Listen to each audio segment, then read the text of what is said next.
Alors, pour effectuer la première mise en service de votre Jura Impresa A9, il faut commencer par brancher la machine, puis l'allumer via le bouton On-Off qui se situe sur le dessus de la machine. La machine va demander de remplir le réservoir d'eau, donc il se situe à l'arrière. Remplissez-le avec de l'eau fraîche. Voilà, pensez à bien mettre une cartouche filtrante si vous utilisez de l'eau du robinet. Une fois le réservoir remis à sa place, la machine va commencer sa procédure d'amorçage, donc l'eau va passer à l'intérieur du système et chasser l'air. Pendant ce temps-là, pensez à mettre du café en grain dans le réservoir à grains, qui se situe sur le dessus de la machine. Et une fois ces opérations terminées, la machine sera prête à être utilisée.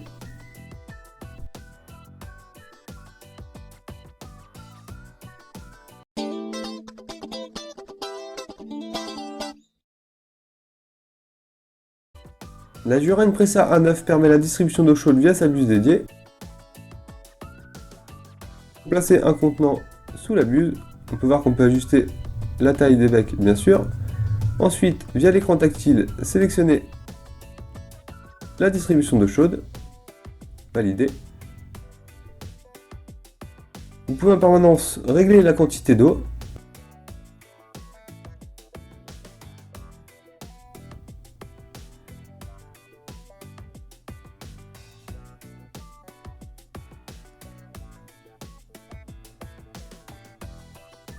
Donc on peut voir que le jet est plutôt propre et précis. Et une fois que vous avez assez d'eau, il suffit d'appuyer sur le bouton arrêter pour arrêter la distribution. Et voilà.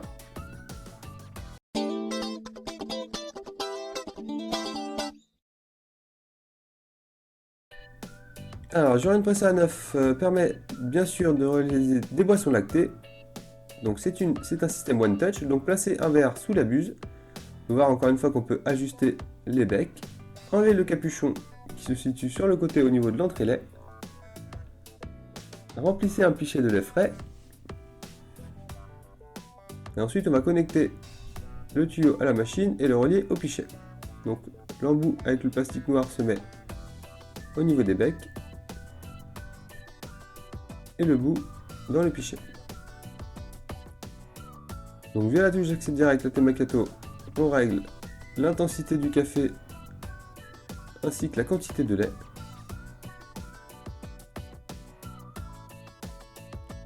On peut bien sûr la régler en permanence, c'est en secondes.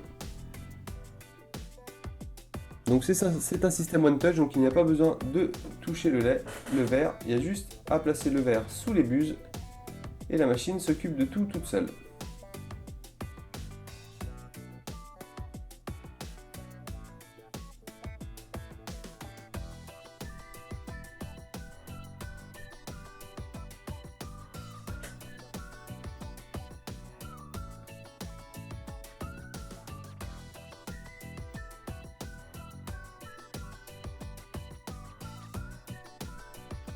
Donc une fois que vous avez assez de lait, vous pouvez appuyer sur le bouton pour arrêter la distribution. Et la machine va effectuer un temps de pause. Donc ce temps de pause est nécessaire pour une bonne séparation du lait liquide et de la mousse de lait. Donc ça dure 20 secondes.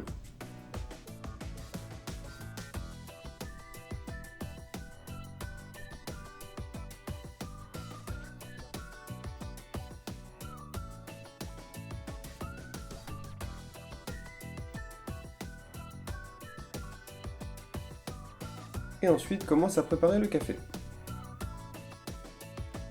Donc on peut bien sûr régler la quantité de café.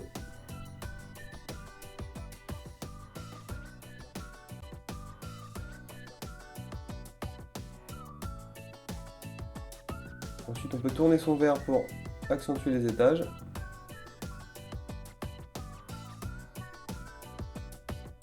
Et voici donc un latte macchiato avec bien les 3 étages, le lait liquide, le café et la mousse de lait.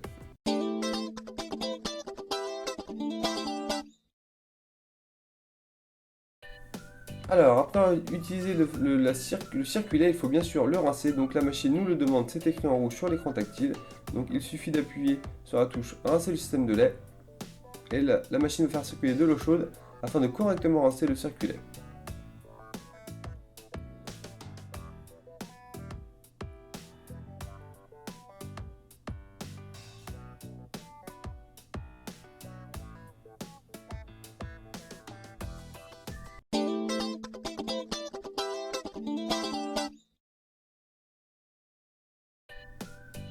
Alors, pour faire un café avec cette Jurem pressée à 9, commencez par placer vos verres sous les becs de distribution. On peut les régler bien sûr en hauteur. On peut régler le moulin sur le dessus de la machine, donc c'est une molette qui se tourne. Donc si l'extraction coule trop rapidement, il faut resserrer les meules. Et si ça coule au goutte à goutte, il faut élargir les meules. Donc je vais appuyer 2 fois sur la touche Expresso, parce que je veux 2 cafés. Donc on peut bien sûr régler l'intensité et le volume en tasse. Et l'extraction va commencer.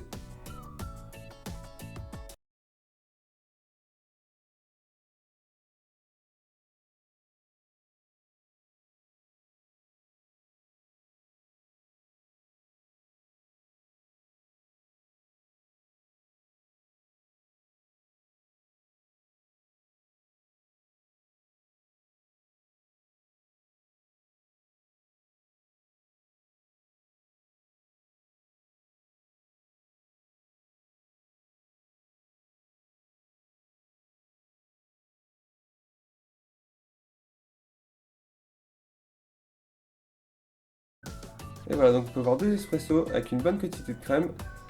Surtout une crème bien consistante et bien fine. On voit qu'elle s'accroche aux parois. Bonne dégustation!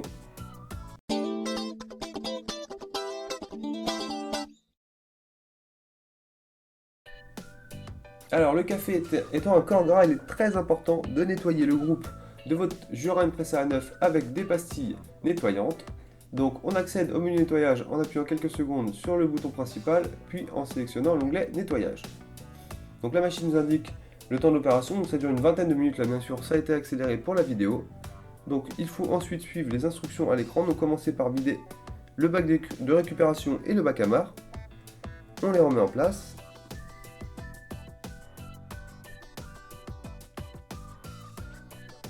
La machine va commencer par pré-rincer avec de l'eau chaude le circuit café, donc placer un pichet qui vous évitera de rester à côté de la machine. Donc on peut voir que l'eau est un petit peu couleur café, signe qu'il reste toujours des restes de café à l'intérieur des tuyaux et des becs de distribution. Donc là la machine demande d'insérer une pastille, donc elle s'insère au niveau de la trappe à café moulu.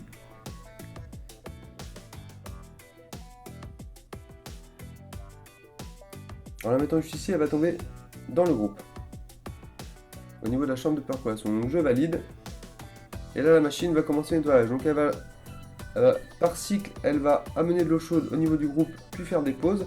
Ça va permettre une bonne dissolution de la pastille. On peut voir d'ailleurs que l'eau qui sort est blanchâtre et mousseuse, c'est tout à fait normal. C'est signe que la pastille agit correctement. Donc encore une fois, ça va être par cycle, ça va durer une vingtaine de minutes en tout. On peut voir à l'intérieur du pichet, il est produit avec des restes de café, signe que tout agit correctement.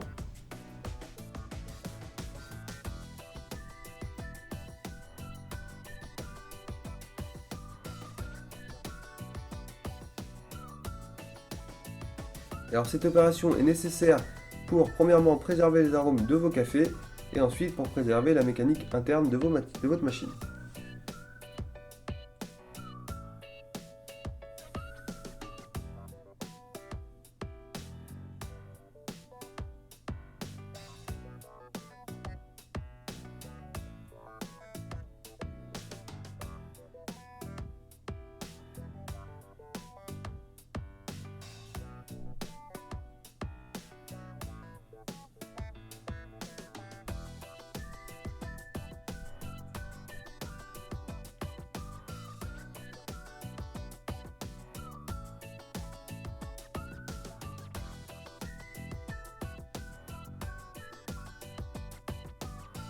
La machine demande de vider le bac de récupération. Parce qu'en nettoyant le groupe, elle évacue également de l'eau dans le bac de récupération et le bac à marc. Voilà, votre machine est totalement nettoyée. On peut voir dans le pichet que ça est fait. Et maintenant, vous pouvez déguster à nouveau de bons espressos.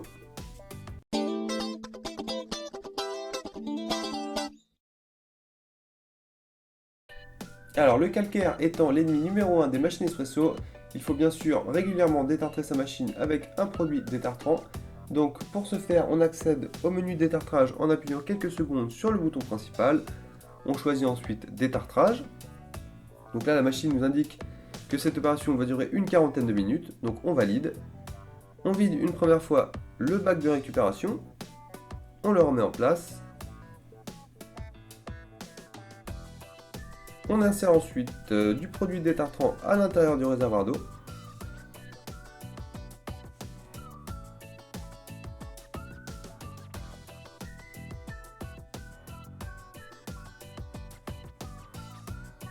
On valide.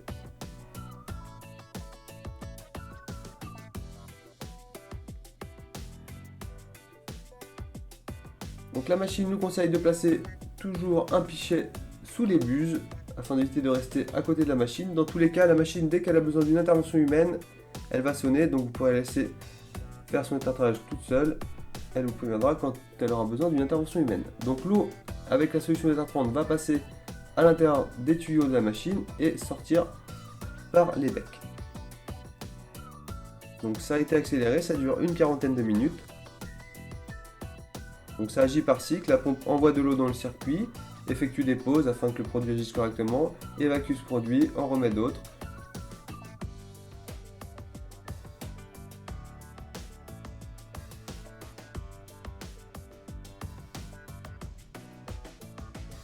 Donc il va falloir maintenant passer au rinçage, donc il faut vider le bac de récupération, puis le remettre.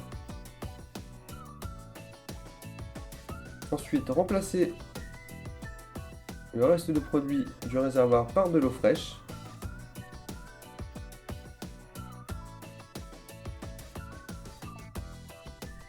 Valider puis replacer son pichet.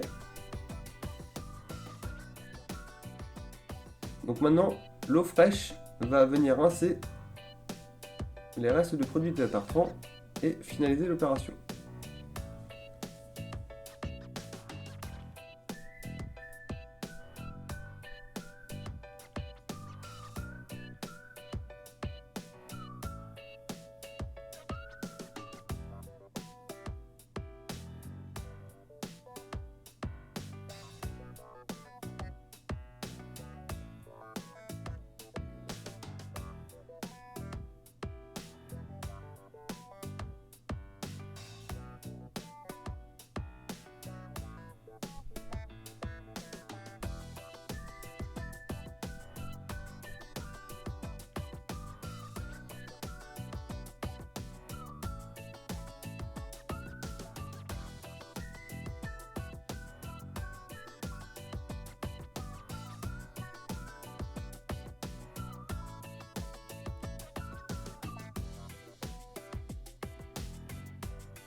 Donc une fois que la machine vous demande, videz une dernière fois le bac de récupération. Remettez-le ensuite en place. Et la machine vous indique que l'opération est terminée. La première chose, c'est la couleur de la crème. Il nous faut une crème qui soit plutôt noisette, brun foncé avec des reflets rouges. Automatique, bien sûr, confondu de l'année. Voilà, moi je suis un amateur de ristretto, tout comme toi. Et là, je crois qu'on va trouver le Saint Graal. C'est exactement. Exactement, et pour appuyer ce que tu dis...